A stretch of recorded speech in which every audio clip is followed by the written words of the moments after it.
All right, guys, let's go ahead and prepare for this up and coming trading week. Let's go ahead and just jump right into it. So overall NASDAQ market closed out very, very strong.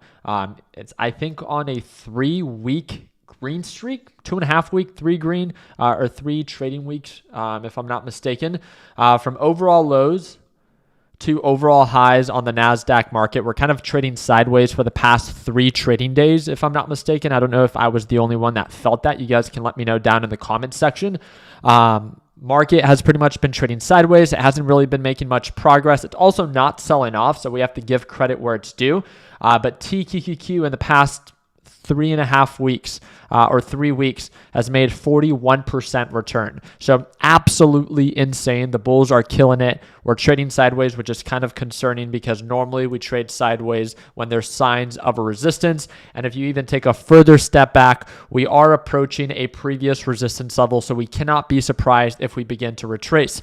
Also talking about this, the NASDAQ market, the NASDAQ futures are currently down 0.222%, which again, TQQQ would be down 3 times that, should be down about 0.6%. So overall, not very significant pullback. I think that a lot of it's going to be based off of economic data. If it continues to point in the direction that the Federal Reserve, when it comes down to monetary policy, doesn't have to continue to raise rates, and the idea of pausing or potentially cutting rates in early 2024 begin to present themselves, then the market can continue to rally, right? Like, we think that the market's overbought, but if there's no significant reason on why the market has to pull on back, then it won't, right? We can just continue to see it make higher highs and higher lows. I don't know if I'm just the only one, but I would definitely be looking forward to a little pullback just so I don't feel like the market's extremely overbought when I jump into some long positions, right? You guys let me know what you think. But I'm going to keep today's video super short and sweet. I'm going to be breaking down 5 of your top stocks, and all I literally ask you to do is to share it in that live chat. So you do have to be subscribed to the channel. Make sure you drop a thumbs up on this video and share your top stock in that live chat, and I'm going to break it down for you. And give you my thought process and my opinion on what I think about that specific stock.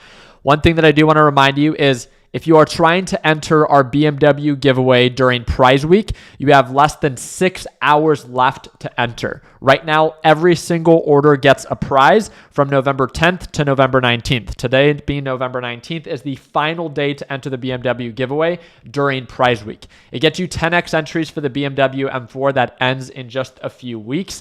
But also, do you see all these prizes? Or you get cash, right? So I want to be open with you guys. The most common prize is definitely cash. So you can get up to $100 cash. But a lot of these prizes today, especially today, are walking away with Meta Quest 3. We've given away some Xboxes today. We still have yet to give away an iPad. Some TVs we're giving away. We gave away the PC, the custom PC today. I think someone bought like a mystery box and walked away with a $1,000 CyberPower custom PC. So we still have a bunch of stuff to give away, a little bit more GoPros, a few more Xboxes, PS5s, and stuff like that. So again, if you haven't entered and you want to enter during prize week, you have less than 6 hours left, 5 hours and 45 minutes from right now. It's the 4th link in the description down below, or shoptechbuds.com. So just want to make sure that you are aware of that. Let's go ahead and jump right into it. So SPY. All right, what's going on, Frank? Let's go ahead and break this one down for you. So SPY is going to be very similar to the overall NASDAQ market. And again, this is just my opinion, so please understand that. Just because I think something doesn't mean that you need to agree with me, right?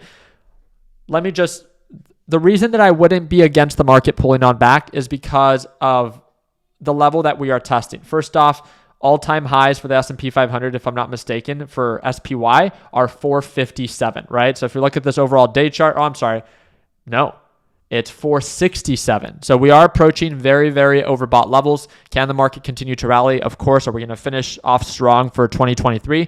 I mean, we'll see. There's no signs of a pullback.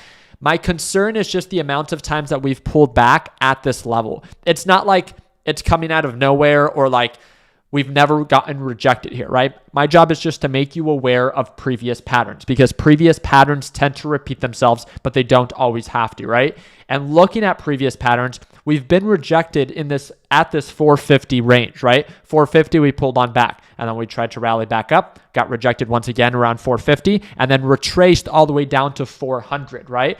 So again, Ask yourself, is the upside potential, does it outweigh the downside risk? This is where we talk about risk to reward ratios within the LPP lesson library. And in my opinion, the risk to reward ratios, what we call golden ratios, are not met. Yes, this stock is incredibly bullish, but it is so overbought and there's so much downside risk that in very simple words, we've missed the rally, right? So if you haven't entered already, in my opinion, you've missed it, right?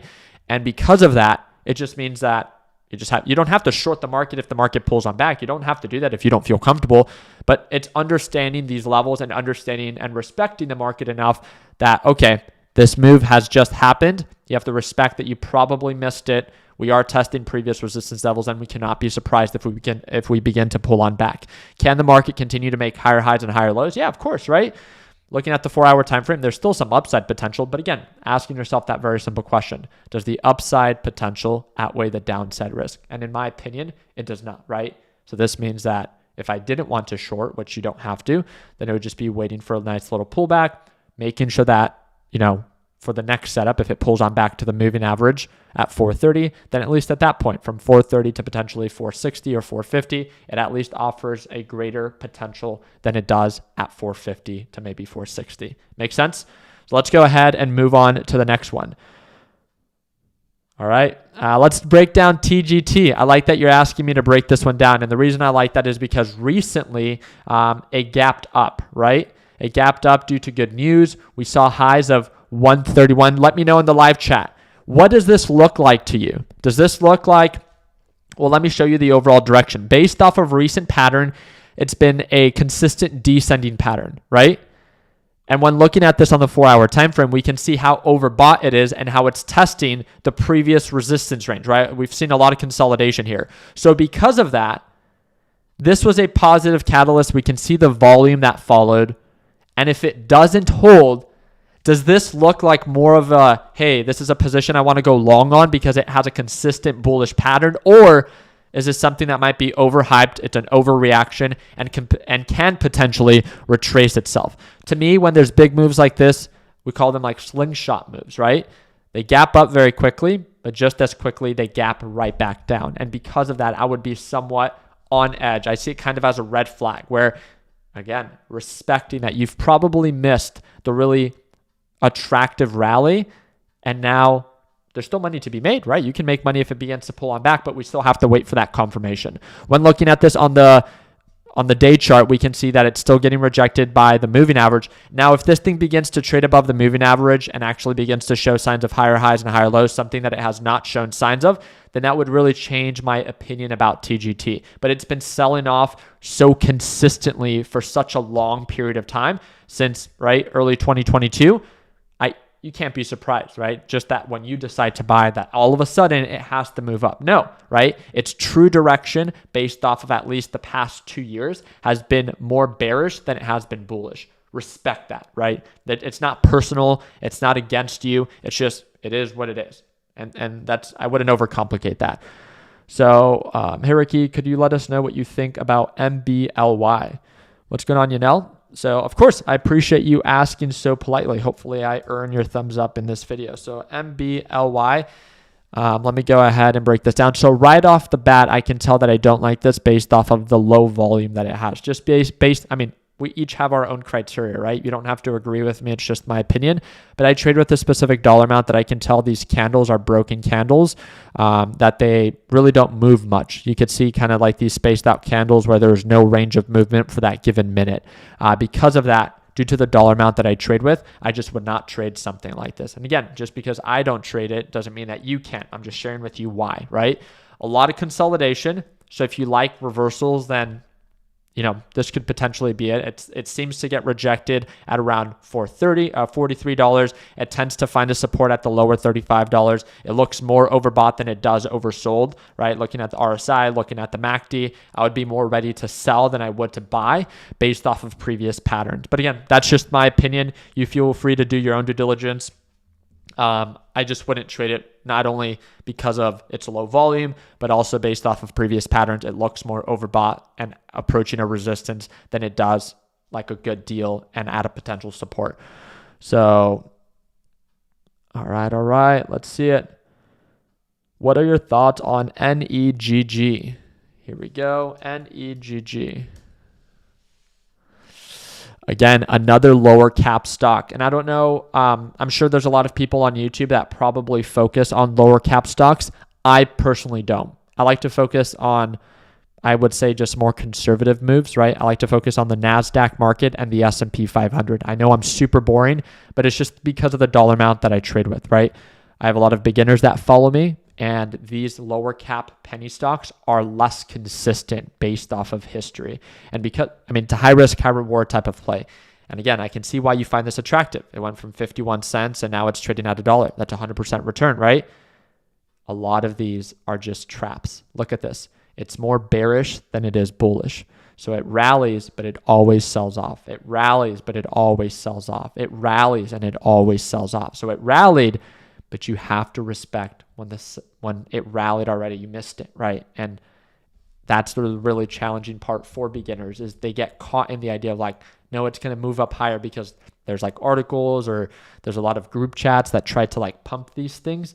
But again, if the rally already happened and you can see its true direction is more bearish than it is bullish, you have to respect the market. Remember, it's nothing personal. It's nothing against you. The market's not against you. You're irrelevant to the market, just like I am, right? The market's not going to move just because of you. You just have to understand when direction is in your favor or when direction is against you, right? Just like we talked about in today's earlier video, Walmart. Walmart is a long-term bullish stock.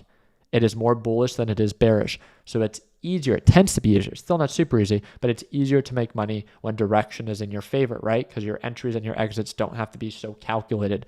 With these, they do, right? Because direction is against you. Let me know what you think. Alrighty. Let's go ahead and break down two more. Again, all I ask you to do is to drop a thumbs up on this video and hopefully you can subscribe. Let's go ahead and break down. Let's do Spirit Airlines. I like that, Santi. Appreciate you asking me. Hopefully we earn your thumbs up in this video.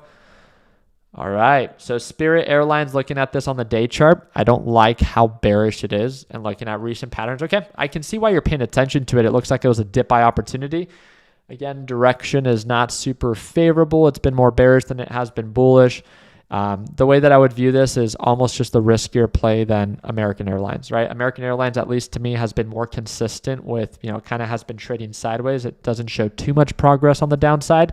Spirit Airlines looks like it did, right? It went through this aggressive sell-off, and you have to understand that, right? Because maybe you're not getting caught on that, but it means you might if you open a position. So overall direction is more bearish than it is bullish. It looks like a high risk, high reward type of play. If you like those dip buy opportunity reversals, right, where it sells off, you wait for that confirmation, it tries to gap up, you just have to be very calculated with your entries, your exits, and your risk management has to be A1.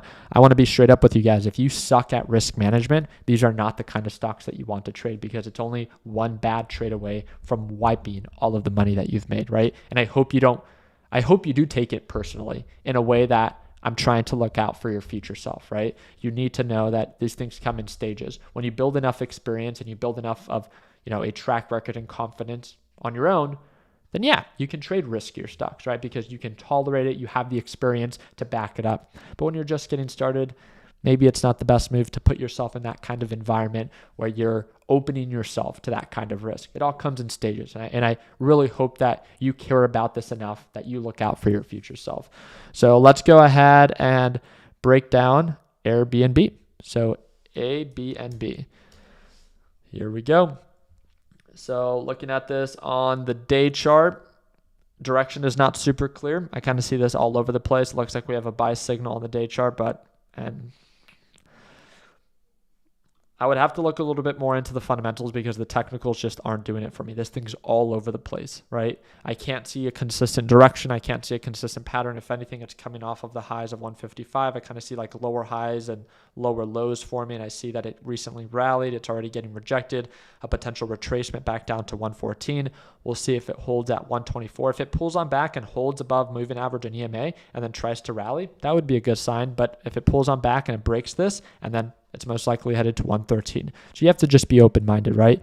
You can't just always think that it's going to go according to plan, and this is where risk management comes into play, right? Just like we talk about in LPP. Your job as a trader is not to avoid risk. Your job is to manage it Good traders have red days. Bad traders, again, you can have a green day, but just because you held and got lucky doesn't make you a good trader. I would rather see someone be in the red, but it's calculated rather than be in the green and just got lucky. Remind yourself, build healthy habits, because at the end of the day, those are the ones that are going to last, right? So I appreciate the breakdowns, Ricky. Stay blessed. I appreciate that, Barney. Thank you again for your time.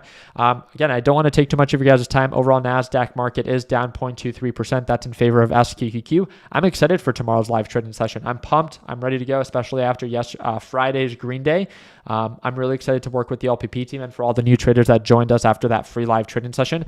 I hope to see you at Market Open. Remember, I trade live every single morning. We're going to be trading live tomorrow right at Market Open. If you're an absolute beginner, I would encourage you to take 2 minutes, click the second link in the description down below, and learn more about our LPP team. It's a one-time payment, lifetime access. We're running our biggest sale to $175 off. You don't have to join, but if you're struggling to figure this out on your own, that's the whole point of this lesson library and the daily live trading session, is to provide structure in a market full of chaos, right? So if you want to check it out, second link in the description down below. And yes, that is our biggest discount. Also, don't forget, you have less than 5 hours and 32 minutes to enter the BMW M4 giveaway during prize week. Remember, every order gets a prize, and this ends tonight. So if you haven't entered, fourth link in the description down below, or shoptechbuds.com. We're giving away Xboxes, we're giving away PS5s, or up to $100 cash.